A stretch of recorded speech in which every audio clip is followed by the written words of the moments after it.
আমার ঘরের বাঁয়ে থাকেন রাখহরি, ডান দিকের পড়শি আমার আল্লা রাখা। কেউ বলতো এক বৃন্তে দুটি কুসুম, কেউ বলতো একে গাছের দুটি শাখা।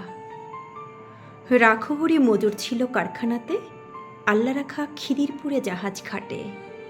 হপ্তা চাপায় মোটামুটি দিন চলে যায়, দুঃখে সুখে দুজনারই সময় কাটে। মাঝখানে যে আমি ভুলেই গেছি, ধর্ম বা জাত কি যে আমার কেউ জানে না। রাখহরি আল্লা রাখা ভেবেই মরে, আমার নিরেট অবস্থাটা কেউ মানে না। আল্লা রাখা শুধুই চাচা খোদায় ডরাও। আমি বলি খোদা তো নয়, খিদেই ডরাই। এর চেয়ে বড় শত্রু তো আর নেই এদেশে। এর বিরুদ্ধে আমার জেহাদ জানের লড়াই।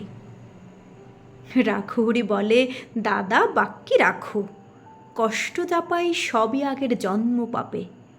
ইহকালে হরিনামের জপ না নিলে পরকালে পুড়তে হবে মনস্তাপে। হেসেই বলি তোমার হরি মাথায় থাকুন, পাপের বোঝা দাও চাপিয়ে আমার ঘাড়ে। তোমার মতো ভক্তজনের বইলে বোঝা, তাতেও যদি আমার কিছু পুণ্যি বাড়ে। এভাবে দিন চলছিল বেশ। হঠাৎ সেদিন হিসহিসিয়ে সাপের মতো গুজব ছড়ায়। পীর সাহেবের মাজারে এক মরা শুয়োর, মরা গরুর শিং পড়েছে বামুন পাড়ায়। ছড়িয়ে গেল দাঙ্গা দাবা নলের মতো।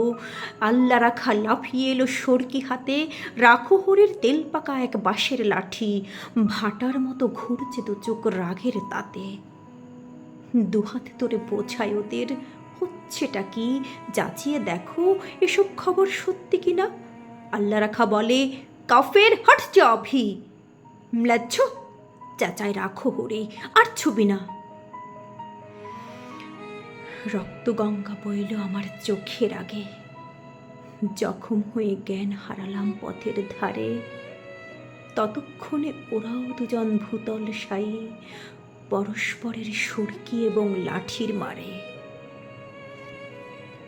কার যে কত রক্তে সেদিন ভিজল জমি, হিসেব তো নেই, দুটোই যে লাল। আর যা জানি রাখহরি কাতরে ছিল জলের তরে, আল্লা রাখা চাইছিল এক আঁচলা পানি। বহু বছর লাগলো আমার ঘা শুকোতে, দেহেরটা নয় মনের ঘাটায় আসল দাগা।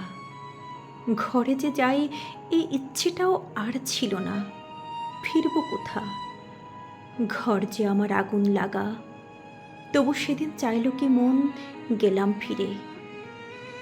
অলস দুপুর, আকাশটা নীল, ওই সে পাড়া উঠছে ফড়িং, কোথাও গ্লানির চিহ্ন তো নেই, ইতস্তত ভাঙা বাড়ির দেওয়াল ছাড়া। আমবাগানটা তেমনি আছে, শীতল ছায়া। টলটলে জল তাল পুকুরের পাড় ডিঙি, কাদের দুটো দস্যি ছেলে ওড়াই ঘুড়ি। হঠাৎ যেন বাজের মতো চমকে দিয়ে এক নিমিষে উধাও হলো মনের ধোঁকা।